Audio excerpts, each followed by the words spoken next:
Hi friends, welcome back to our channel జ్యోతిష్ తెలుగులో. అందరూ బాగుండాలి, అందులో మనం ఉండాలి. ఫ్రెండ్స్, రీసెంట్గా మేము మా పాప కోసము షార్ట్ నెక్లెస్ అయితే తీసుకున్నాము కదండి. అది ఎన్ని గ్రామ్స్లలో తీసుకున్నాము, విఏ ఛార్జెస్ ఎంత, ఫ్లాట్ 50% అంటే మనకు లాభమా నష్టమా, స్టోన్ కాస్ట్, జిఎస్టీ కాస్ట్, ఇలా మొత్తం కలిపి మనకు నెక్లెస్ కాస్ట్ ఎంత అయింది, మాకు వచ్చిన ప్రాఫిట్తో నేను 5 గ్రామ్స్లో ఒక రింగ్ కూడా తీసుకున్నాను. ఈ డీటెయిల్స్ అన్నీ క్లియర్గా ఎలా క్యాలిక్యులేట్ చేసుకోవాలి అన్నీ ఎక్స్ప్లెయిన్ చేశాను. ఫ్రెండ్స్, మీరు ఈ వీడియోను స్కిప్ చేయకుండా ఎండ్ వరకు చూస్తే ఎలా క్యాలిక్యులేట్ చేసుకోవాలో ఈజీగా అర్థమైపోతుంది. ఇక్కడ మా నెక్లెస్ టోటల్ వెయిట్ అండి, అంటే గ్రాస్ వెయిట్ 20 గ్రామ్స్ 0.220 మిల్లీగ్రామ్స్ అయితే ఉందండి. అదే నెట్ వెయిట్ వచ్చేసి 19.090 మిల్లీగ్రామ్స్. స్టోన్ వెయిట్ గ్రామ్స్లలో వచ్చేసి 1.130 మిల్లీగ్రామ్స్ ఉంటుందండి.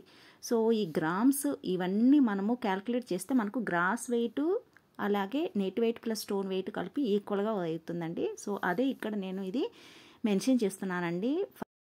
ఇప్పుడు మనము నెట్ వెయిట్ క్యాల్కులేట్ చేసుకోవాలండి. నెట్ వెయిట్ వచ్చేసి 19 గ్రామ్స్ 0.090 మిల్లీగ్రామ్స్ ఉందండి. దీన్ని మనము ఆ రోజు గోల్డ్ రేట్ ఎంత ఉందో ఆ గోల్డ్ రేట్తో మనము మల్టిప్లై చేసేసుకోవాలండి. గోల్డ్ రేట్ వచ్చేసి ఆ రోజు మేము వెళ్ళిన రోజు 5720 రూపీస్ పర్ గ్రామ్ అయితే ఉందండి. సో ఇప్పుడు గోల్డ్ రేట్తో మన నెట్ వెయిట్ క్యాల్కులేట్ చేస్తే 1,09,194 రూపీస్ అయితే అయ్యిందండి. సో ఇది వచ్చేసి మనకు నెట్ వెయిట్. ఇప్పుడు మనకు విఏ ఛార్జెస్ ఎంత పడింది. విఏ ఛార్జెస్ మేము వెళ్ళిన రోజు ఫ్లాట్ 50% అయితే ఉందండి. విఏ నక్షి డిజైన్ అంటే మనకు మ్యాక్సిమము 23%, 24%, 25% ఇలా ఉంటుందండి నక్షి డిజైన్ అంటే. సో ఆ రోజు మాత్రము 23 ఉంది. మాకు ఫ్లాట్ 50% కాబట్టి ఇప్పుడు మనకు విఏ వచ్చేసి 11.5% పడుతుందండి. సో ఆల్మోస్ట్ మనకు half of the amount save అయినట్లండి. సో అలా క్యాలిక్యులేట్ చేసుకుంటే 11.5% విఏ అయితే మన నెట్ వెయిట్ ఎంత వచ్చిందండి, 1,09,194 రూపీస్ని ఈ 11.5%తో మల్టిప్లై చేస్తే మనకు విఏ ఛార్జెస్ ఎంత పడింది ఆ ఆర్నమెంట్కు, ఆ గ్రామ్స్కి అనేది మనకు క్యాలిక్యులేట్ అయిపోతుందండి. అలా విఏ ఛార్జెస్ 12,557 రూపీస్ అయితే పడిందండి మా నెక్లెస్కి. ఎంత ప్లెయిన్ గోల్డ్ తీసుకున్నా మనకు మినిమం స్టోన్స్ అయితే ఉంటాయండి. మొత్తం కౌంట్ చేసుకున్నా జస్ట్ 4-5 స్టోన్స్ అయితే ఉన్నాయి. వాటికి కాస్ట్ వచ్చేసి 2,825 రూపీస్ అయితే వేశారండి. ఇందులో మనం బార్గెన్ చేసేదానికి కూడా ఏమి ఉండదండి. ఇంకా స్టోన్స్ క్యారెట్ ప్రకారము కౌంట్ చేసి అమౌంట్ అయితే చెప్పేస్తారు. మనము ఆ అమౌంట్ అయితే ఇంకా ఫిక్స్డ్ అండి. దాంట్లో అయితే మనం బార్గెన్ చేసుకోలేము. అంత ఇంత బార్గెన్ చేసుకోవాలంటే మనకు విఏ మీదే చేసేసుకోవాలండి. ఎప్పుడు గోల్డ్ ఆర్నమెంట్ కొన్నా మనం విఏ ఛార్జెస్ మీదే బార్గెన్ చేసేసుకోవాలి. ఫైనలీ అన్ని గ్రామ్స్ క్యాల్కులేట్ చేసేస్తే నెక్లెస్ కాస్ట్ అయితే వచ్చేస్తుందండి. ఈ నెక్లెస్ కాస్ట్లో మనకు net weight cost, VA charges, stone cost మొత్తం కలిపితే మనకు టోటల్ నెక్లెస్ కాస్ట్ అయితే వచ్చేస్తుందండి. సో అదే నేను ఇక్కడ క్యాల్కులేషన్ చేస్తున్నాను. సో టోటల్ కాస్ట్ 1,24,576 రూపీస్ అయితే పడిందండి necklace cost.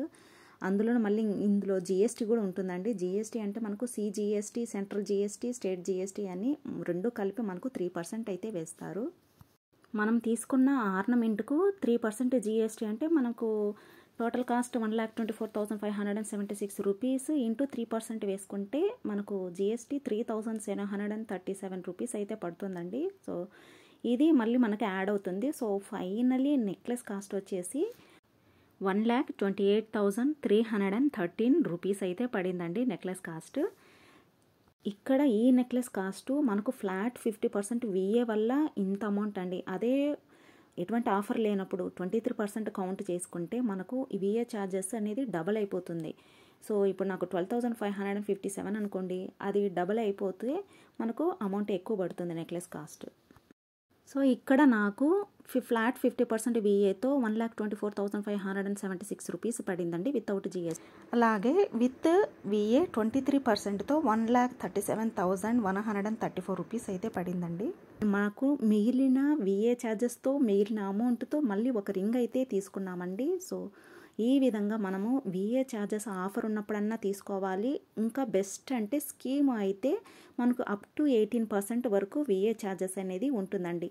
For example 23% VA charges ఉంటే కన్నా మనకు 18 వరకు ఫ్రీగా ఇస్తారు. మిగతాది మనము విఏ ఛార్జెస్ అమౌంట్ పే చేసుకోవాలంటే ఉంటుందండి. సో స్కీమ్ డీటెయిల్స్ అయితే అలా ఉంటుంది. మనకు అది కుదరనప్పుడు అట్లీస్ట్ విఏ ఛార్జెస్ ఆఫర్ ఉన్నప్పుడన్నా తీసుకున్నా మనకు హాఫ్ ఆఫ్ ది అమౌంట్ అనేది మిగిలిపోతుందండి. సో స్కీమ్ కుదరలేదు కాబట్టి నేను ఇలా ఆఫర్ ఉన్నప్పుడైతే తీసేసుకున్నానండి నెక్లెస్ను. ఫైనల్గా నేను ఈ వీడియోకి ఈ నెక్లెస్కి సంబంధించిన డీటెయిల్స్ అన్నీ క్లియర్గానే ఎక్స్ప్లెయిన్ చేశానని అనుకుంటున్నాను ఫ్రెండ్స్. మీకు ఈ వీడియో నచ్చినట్లయితే తప్పకుండా లైక్ చేయండి. అలాగే మన ఛానల్ని ఇంకా సబ్స్క్రైబ్ చేసుకోకపోతే please subscribe my channel friends. Thank you for watching my video. అలాగే నేను ఫర్దర్గా ఎటువంటి వీడియోస్ చేయాలో నాకు కమెంట్లో తెలియజేయండి. Bye bye.